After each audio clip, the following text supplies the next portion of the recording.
Imagine por um instante viver em uma sociedade em que cada decisão política, cada escolha de quem deve governar, não fosse pautada por interesses pessoais, manipulação ou busca de poder, mas pela sabedoria. Uma sociedade em que a justiça não fosse apenas o cumprimento frio de leis, mas a expressão de uma ordem mais profunda que alinha o indivíduo consigo mesmo e com o todo. Esse é o sonho ousado que Platão nos apresenta em sua obra mais famosa, A República, escrita por volta de 380 a.C. Em Atenas, essa obra nasce em meio a um cenário de crise. A democracia ateniense havia sido abalada pela Guerra do Peloponeso, pela corrupção política e, sobretudo, pela injusta condenação à morte de Sócrates, mestre de Platão. O filósofo, inconformado com a degradação moral e política de sua cidade, se lança a um projeto monumental: repensar desde a base o que é justiça, qual o papel da educação, quem deveria governar e até como devemos compreender a alma humana.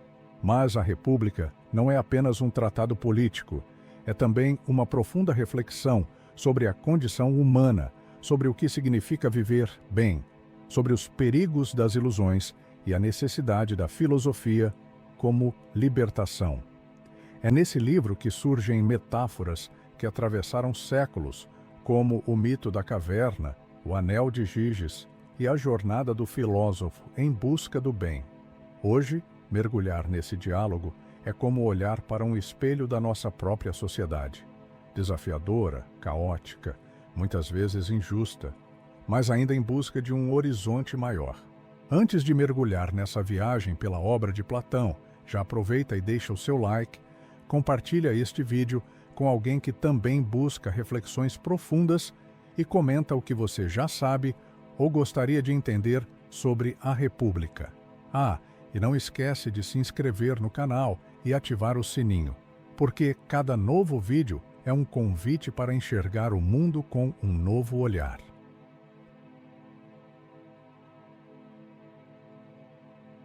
A República começa em forma de diálogo, com Sócrates como guia dessa jornada. Não é ele quem dá respostas prontas, mas quem provoca, questiona e leva seus interlocutores a enxergar além da superfície. É como se Platão tivesse colocado seu mestre em cena para representar a própria filosofia em ação, inquieta, irônica, mas sempre em busca da verdade. O cenário é a casa de Céfalo, um homem já idoso, cercado de filhos e amigos. Ali, em meio à tranquilidade de uma conversa cotidiana, surge a pergunta que sustentará toda a obra: o que é justiça? Céfalo, com a serenidade da idade, responde que ser justo é dizer a verdade e pagar as dívidas. Parece simples, até nobre, mas Sócrates logo mostra as rachaduras dessa definição, e se devolver uma dívida significasse causar um mal, como devolver uma arma a alguém enlouquecido, é então que Polemarco, filho de Céfalo, assume a palavra. Para ele, justiça é ajudar os amigos e prejudicar os inimigos, uma ideia intuitiva, quase natural. Mas Sócrates, com sua ironia afiada, vira a lógica do avesso. E se confundirmos amigos com pessoas más ou inimigos com pessoas boas? A justiça, nesse caso, não se tornaria injusta? O ambiente se aquece quando entra em cena Trasímaco, o sofista. Com voz firme, ele solta uma afirmação provocadora: justiça é apenas a vantagem do mais forte. Para ele, quem governa cria leis em benefício próprio e o povo chama isso de justiça. É uma visão dura, quase cínica, mas que ressoa até hoje. Uma reflexão: não parece familiar? Quantas vezes vemos o poder moldando as regras do jogo em benefício próprio, chamando isso de ordem, lei ou até justiça? Sócrates, no entanto, não se intimida. Ele mostra que o verdadeiro governante deve agir como um médico diante do paciente, não pensando em si mesmo, mas no bem de quem está sob seus cuidados. Assim termina o primeiro livro, sem uma resposta definitiva, mas com a certeza de que a justiça é mais profunda do que convenções sociais ou interesses de poder. Platão nos convida a continuar a busca, porque a verdadeira filosofia começa quando percebemos que ainda não sabemos o suficiente. O diálogo avança. Trasímaco, irritado, já se calou, mas a questão permanece em aberto. É então que surgem duas vozes que mudam o rumo da conversa: Glauco e Adimanto, irmãos de Platão. Eles não estão satisfeitos, querem mais.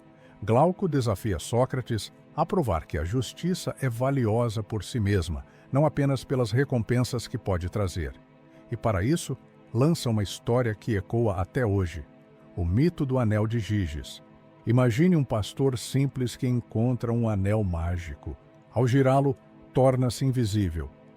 Agora pergunte-se: se ninguém pudesse vê-lo ou puni-lo, ele continuaria agindo com justiça? Glauco aposta que não, que diante da impunidade, qualquer homem cederia à tentação do poder e do prazer. Uma reflexão. E você, o que faria se tivesse um anel de Giges hoje? Continuaria justo ou usaria a invisibilidade para agir sem limites? Adimanto reforça a crítica. Desde cedo, as pessoas aprendem que ser justo vale a pena porque atrai recompensas, fama, riquezas, favores dos deuses. Mas e se não houvesse nada disso? E se a justiça fosse apenas um fardo, sem prêmios nem aplausos? Quem ainda a escolheria? Sócrates aceita o desafio, mas avisa: para responder, não basta olhar apenas para o indivíduo. É preciso ampliar o olhar. Assim como uma letra pequena se lê melhor quando escrita em tamanho maior, a justiça no homem pode ser melhor compreendida ao observá-la em uma cidade inteira. A partir daqui, a busca pela justiça se transforma em um projeto monumental. Imaginar a cidade ideal, que servirá como espelho da alma humana. Para que uma cidade exista, precisa de defensores. Mas quem deve ocupar esse lugar? Sócrates começa a desenhar a educação dos guardiões, aqueles que protegerão a cidade com coragem e lealdade. A primeira tarefa é cuidar da alma. A poesia, os mitos e as histórias que os jovens escutam moldam seu caráter. Por isso, Sócrates propõe que se rejeitem narrativas em que deuses são violentos ou injustos, porque isso corromperia a visão de bem e de virtude. A educação deve inspirar grandeza e não banalizar o vício. Uma reflexão. Percebe como Platão já intuía o poder das narrativas? Assim como hoje, em que séries, filmes e redes sociais moldam valores e crenças. Na Grécia Antiga, os mitos exerciam essa mesma função. Mas não basta formar a alma, é preciso também cuidar do corpo. Ginástica e música, disciplina e beleza. Sócrates insiste que o equilíbrio é essencial. Ginástica sem música gera brutalidade. Música sem ginástica produz fraqueza. O verdadeiro guardião precisa ser ao mesmo tempo forte e sensível. Além disso, a seleção dos guardiões deve ser criteriosa. Não podem ser escolhidos apenas pela força, mas pelo amor à sabedoria, pela disposição de servir e não buscar vantagens pessoais. Um guardião deve ser como um cão de guarda leal, feroz contra os inimigos, mas manso e protetor com aqueles a quem ama. Assim, começa a surgir uma classe especial de cidadãos, que não vivem para si mesmos, mas para a cidade. Uma elite moral e educacional, forjada para o bem comum.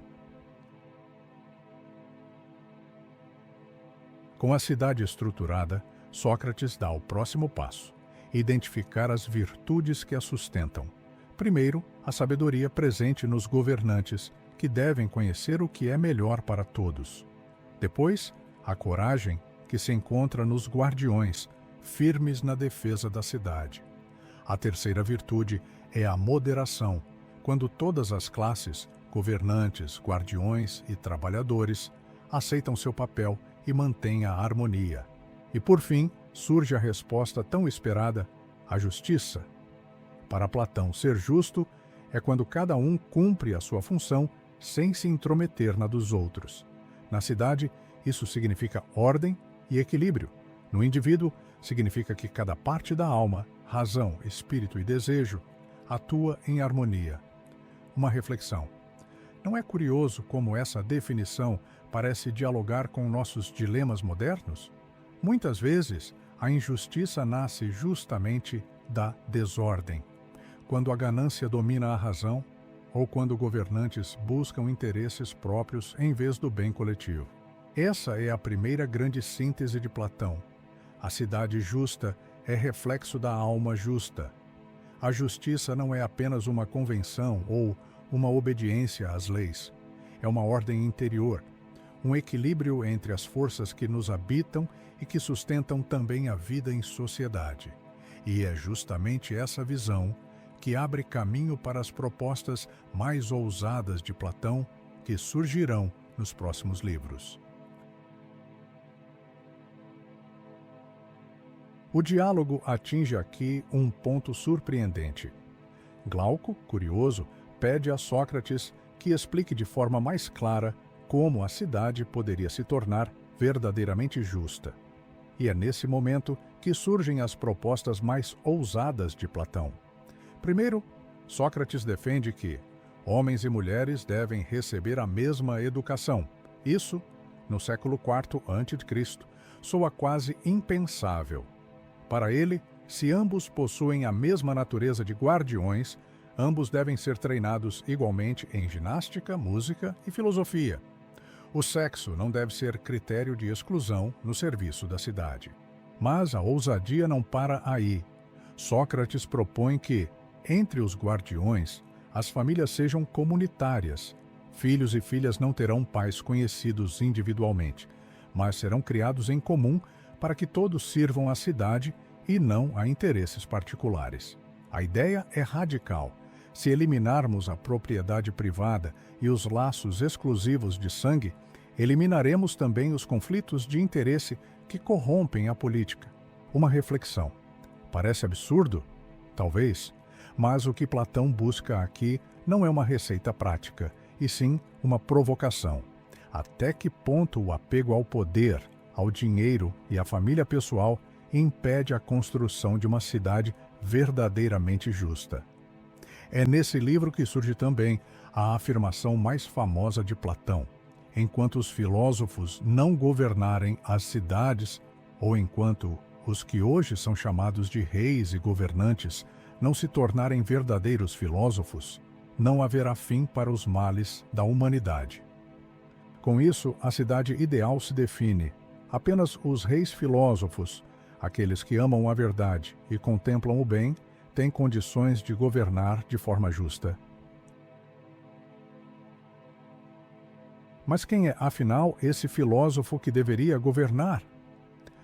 Sócrates começa descrevendo suas qualidades: amor pelo saber, busca da verdade, desprezo pelo luxo e pelo poder. O filósofo é aquele que não se contenta com as aparências, mas deseja conhecer a essência das coisas. Para ilustrar, Sócrates usa a metáfora do navio. Imagine uma embarcação em que os marinheiros brigam pelo comando, cada um reivindicando autoridade, sem saber realmente navegar. Enquanto isso, o verdadeiro piloto, que conhece as estrelas, os ventos e o mar, é visto como inútil ou excêntrico. Para Platão, esse piloto é o filósofo. E os marinheiros briguentos representam os políticos comuns, que disputam poder sem sabedoria. Uma reflexão. Não parece uma metáfora atemporal? Quantas vezes vemos líderes lutando pelo leme de um país sem de fato compreenderem como guiá-lo? O filósofo, portanto, não busca governar por vaidade. Ele governa porque é o único capaz de contemplar o bem em si, aquilo que está acima de todas as coisas. E é essa visão que lhe permite conduzir a cidade com justiça. Sócrates reforça que, embora o povo desconfie dos filósofos, apenas eles podem distinguir a verdade das sombras, a essência da aparência. A cidade só será justa quando for guiada por essa sabedoria. Aqui, Platão nos entrega uma das imagens mais poderosas da história da filosofia, o mito da caverna. Imagine homens acorrentados dentro de uma caverna desde o nascimento. Atrás deles há uma fogueira. Entre o fogo e os prisioneiros passam objetos que projetam sombras na parede. Os homens, sem conhecer outra realidade, acreditam que as sombras são tudo o que existe. Mas um deles é libertado. De início, a luz o cega e ele sofre para aceitar que aquilo que via antes era apenas ilusão. Aos poucos, ele sai da caverna, contempla o mundo real e, finalmente, olha para o sol, símbolo do bem, a fonte de toda verdade e realidade. Uma reflexão: quantas vezes, presos em nossas próprias cavernas, preconceitos, ilusões, opiniões superficiais, confundimos sombras com a realidade. O filósofo é aquele que, libertado das correntes, contempla a verdade. Mas Platão acrescenta um ponto essencial.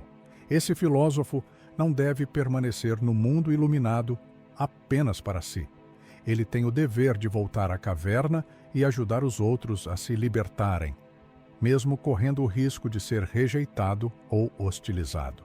Essa é, talvez, a mais bela síntese do papel da filosofia para Platão. Não uma fuga da realidade, mas uma missão de transformar a vida em comum.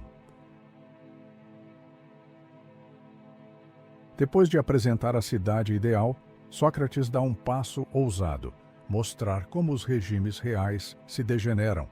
Platão traça uma sequência de decadência política, como se fosse uma escada em queda. Tudo começa com a aristocracia, o governo dos melhores, os filósofos.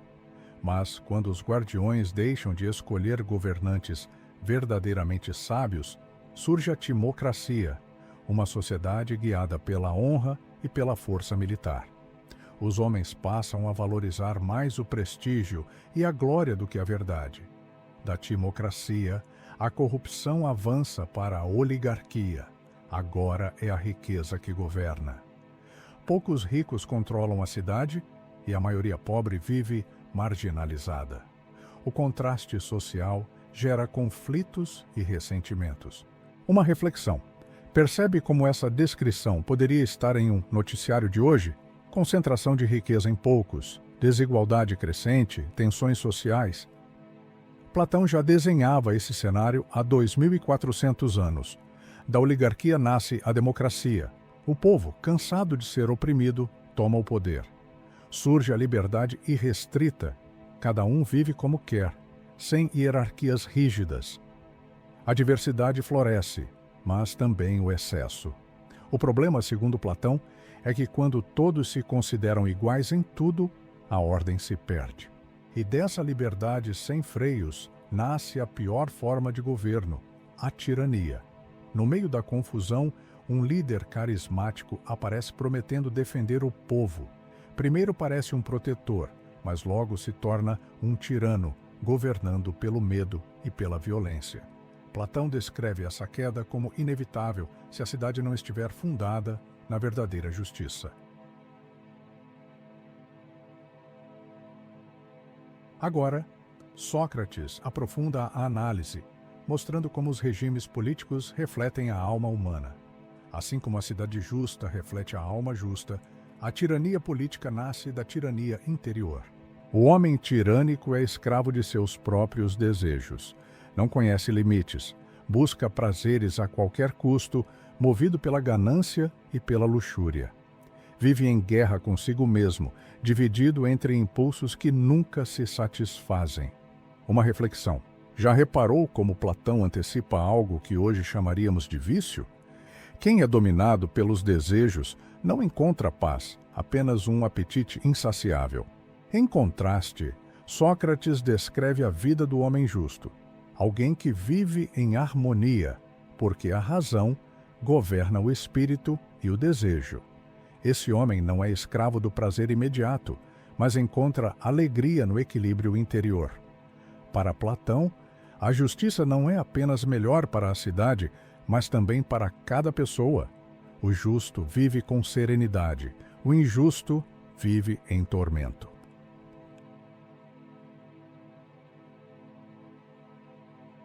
No último livro, Platão retoma um tema delicado: o papel da arte e da poesia. Ele argumenta que a arte imitativa, como a poesia épica ou a tragédia, afasta as pessoas da verdade. O poeta, diz Platão, não revela a essência, mas apenas uma cópia da cópia. Por isso, deve ser tratado com cautela na cidade ideal.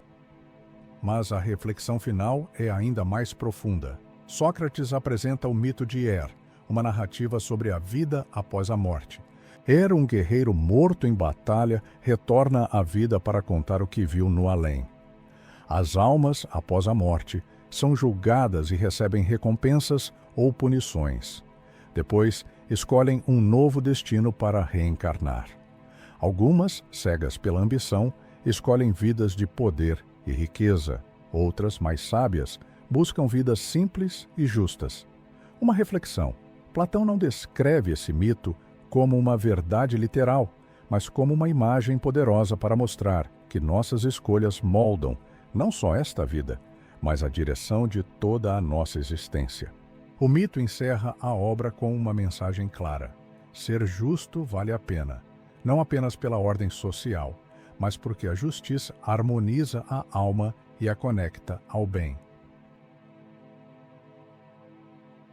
Ao terminar a República, percebemos que Platão não escreveu apenas sobre a Atenas de seu tempo, ele escreveu sobre dilemas eternos: o poder, a corrupção, o papel da educação, a busca da verdade. Sua visão pode parecer utópica, mas seu objetivo não era desenhar uma cidade que pudesse existir tal como descrita, e sim nos provocar: o que é uma vida justa? O que é uma cidade justa? Do mito da caverna ao retrato da tirania, Platão nos convida a olhar além das sombras e a questionar se vivemos de fato em liberdade ou apenas presos em ilusões. Se essa reflexão ressoou em você, deixe um comentário. Sua visão pode inspirar outras pessoas também. Caso você queira se aprofundar na obra, o link para adquirir o livro está no primeiro comentário fixado. Agora, se este vídeo tocou algo em você, curte e compartilha com alguém que também precisa refletir. Se quiser continuar essa jornada com a gente, se inscreve no canal e ativa o sininho. Se quiser mais orientação para continuar sua jornada, eu separei 2 vídeos que estão aparecendo na tela que podem te auxiliar. Escolhe um e me encontra lá. Até o próximo vídeo. Tchau.